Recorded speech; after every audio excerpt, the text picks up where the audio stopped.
Muy buen día, que el Señor les bendiga. Vamos a continuar con la lectura de la Biblia y el día de hoy quiero empezar con esta introducción al segundo libro de Samuel.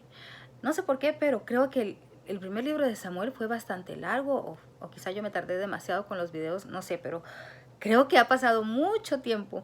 Pero bueno, lo importante es que sigamos leyendo la Biblia. Recuerde que usted puede hacerlo diario. Yo mis videos los voy haciendo poco a poco conforme tengo el tiempo y conforme me haya preparado para irlos haciendo. Pero esto es un hábito que tenemos que tener diario. Así que gracias si usted me ha venido acompañando desde el Génesis, pues ya vamos por el segundo libro de Samuel. Y así vamos a continuar hasta que logremos terminar con todo el Antiguo Testamento. Gracias. Bueno, ahora quiero introducirlos a la segunda parte de este libro y quiero como que aquí hacer un breve recordatorio de el tiempo histórico en el que nos encontramos. Si usted quiere, también para reforzar esto, puede regresar al video de la introducción del primer libro de Samuel y para ver el contexto histórico, ¿verdad? Pero rápidamente yo quiero ubicarlo en el tiempo. En la primera parte les hablaba o les comentaba que fue un periodo de transición. Después de venir de la época de los jueces, el pueblo de Israel pide un rey, al igual que las demás naciones vecinas. Ellos quieren tener un rey, una persona que los gobierne, un hombre de carne y hueso que sea supuestamente el que los va a proteger. Y así es como pues Dios se los concede. Ellos escogen a un rey. Dios les da un rey conforme a las características que ellos pensaban que necesitaban, un hombre alto, fuerte, que daba la impresión de ser el adecuado para ser nombrado como rey. Y así es como Samuel unge al primer rey de Israel. Esto lo vimos en la primera parte del libro. También quiero recordarle que el primer libro de Samuel y el segundo libro de Samuel, las dos partes, en el original hebreo son un solo libro. Pero cuando fue traducido del hebreo al griego y luego a nosotros al español, se dividió en dos partes. Es por esto que esta segunda parte también se llama así, Samuel, el segundo libro de Samuel. Aunque vamos a ver que Samuel ya no aparece, porque ya en la primera parte del libro vimos la vida de Samuel y también su muerte. También vimos cómo fue nombrado como el primer rey de Israel, Saúl. Vimos el desarrollo de su reinado y también su muerte. Así que en esta segunda parte, única y exclusivamente, el personaje central es el rey David. Este libro abarca aproximadamente 40 años, que fueron los que David reinó sobre Israel. También vamos a ver aquí cómo es que el reino de Israel se empieza a dividir. De hecho, David reinó 7 años únicamente en Judá, en la tribu de Judá, y el resto de los 33 años ya reina sobre todo Israel. Es decir, que aquí es en donde comienza la división del pueblo de Israel. Quizá usted ya haya escuchado estos términos del reino del norte, el reino del sur, y por qué hay unas tribus que están de un lado y otras del otro lado. Aquí es en donde empieza la división y básicamente se debe a que hay seguidores de Saúl que quieren que la línea de sus descendientes siga como rey. Entonces no aceptan a David como su rey y por eso digamos que no apoyan a David y ellos forman su grupo, forman sus tribus y ellos nombran a uno de los hijos de Saúl como rey. Y entonces aquí es en donde empieza esta división. David logra unificar a todas las tribus, a las 12 tribus, y de hecho por eso es que él logra reinar 33 años. Y luego conforme avancemos en los libros vamos a ir viendo cómo se vuelven a dividir. De hecho, los profetas, cuando lleguemos a los profetas, vamos a ver cómo algunos vivieron y profetizaron para únicamente una parte del reino y otros reinaron para la otra parte del reino, porque esta división continúa, ¿verdad? Entonces aquí en este libro vamos a ver esos orígenes, por qué fue que existe como que esa división.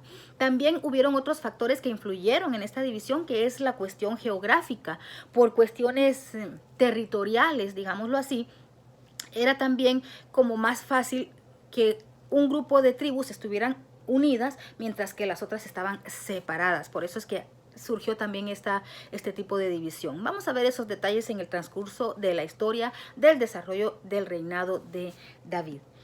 Bueno, aunque el libro se llama el segundo libro de Samuel, como ya expliqué, es la segunda parte, pero originalmente era un solo libro. No fue escrito por Samuel, de hecho Samuel ya había muerto, pero el libro completo en sí La primera parte se cree que fue escrita por Samuel, pero ya el resto o la continuación de la historia, aparece aquí los nombres de dos profetas llamados Gad y Natán, que se cree que ellos fueron los que siguieron contando la historia, ¿verdad? Bueno, entonces aquí, ¿qué es lo que vamos a encontrar en este libro? Vamos a ver la historia del reinado de David y algunos acontecimientos que vamos a ver son las luchas que va a tener, las conquistas que va a tener que librar David para lograr mantener unido el reino. Y un pasaje muy importante de la vida de David es el pecado que él cometió pues del adulterio, ¿no? De desear la mujer del prójimo, y de hecho también David es el autor intelectual de un crimen. Vamos a ver ese pasaje oscuro, se puede decir, de la vida de David, pero también vamos a ver cómo, a pesar de haber cometido este pecado, él con la ayuda de Dios logra restaurarse y seguir adelante. Y aquí es donde vemos también la gracia de Dios que se manifiesta en el ser humano, porque a pesar de que David pecó, Dios lo restaura, pero las consecuencias de su pecado pues las va a tener que sufrir, y eso lo vemos en el desarrollo del libro. Este es un tema que creo que va a ser muy importante cuando lleguemos a él, que lo voy a tratar de explicarlo, porque a veces tenemos esta confusión los cristianos y creemos que cuando cometemos un pecado Dios nos perdona, y como la Biblia dice que cuando Dios perdona nuestros pecados, Él pues ya los mandó al fondo del mar y ya se olvidó de ellos. Muchas veces confundimos esto y creemos que, ay, pero si Dios ya me perdonó, ¿por qué estoy sufriendo?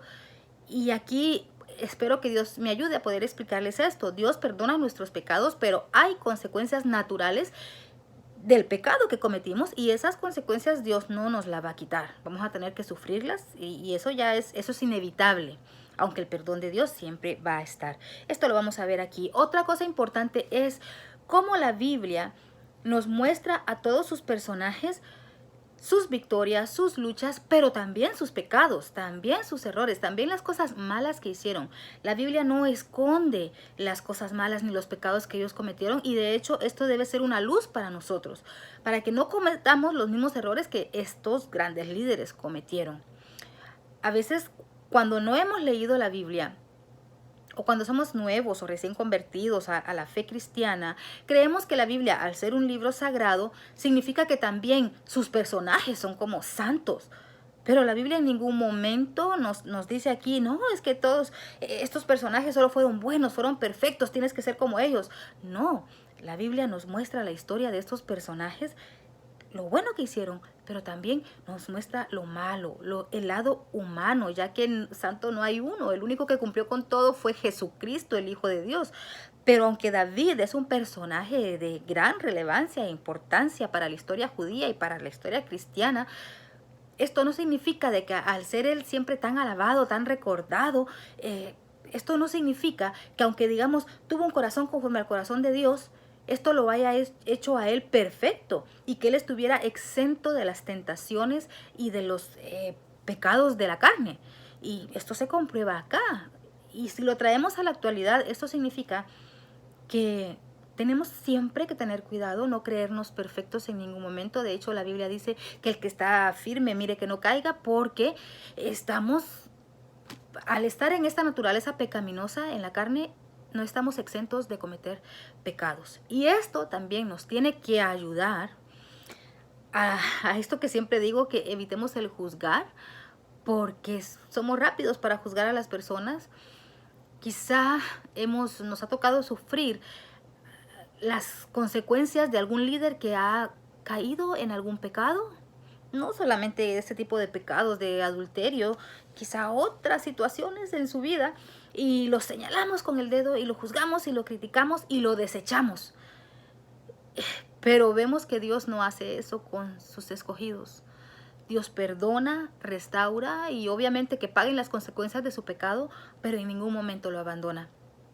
Vamos a ir viendo este tipo de situaciones, estos temas importantes, porque para eso sirve la lectura de la Biblia. Si únicamente la leemos y pasamos de noche por la Biblia, entonces no va a servir de nada que la estemos leyendo. La intención es que la leamos y que la analicemos, que profundicemos en ella y que extraigamos de ella todas esas lecciones que nos pueden servir para nuestra vida diaria. esa es mi intención con estos videos, que poder sacar lecciones prácticas que usted pueda aplicar en su vida, que yo pueda aplicar en la mía, que recordemos las cosas que Dios ha escrito, las promesas que Dios ha dejado en la escritura y que por supuesto saquemos lo bueno de ellas. Así que estos son los temas algunos de los temas que vamos a ver. Aquí, este libro es bastante histórico y no sé, creo que voy a ir sacando únicamente los pasajes clave, porque principalmente es un libro histórico, ¿no? De las cosas que David hizo, pero obviamente hay muchas lecciones y voy a tratar de irlas resumiendo y compartirlas con ustedes. Gracias por acompañarme. Nos vemos en el siguiente video, en donde ya vamos a empezar con el primer capítulo del segundo libro de Samuel. Que el Señor les bendiga.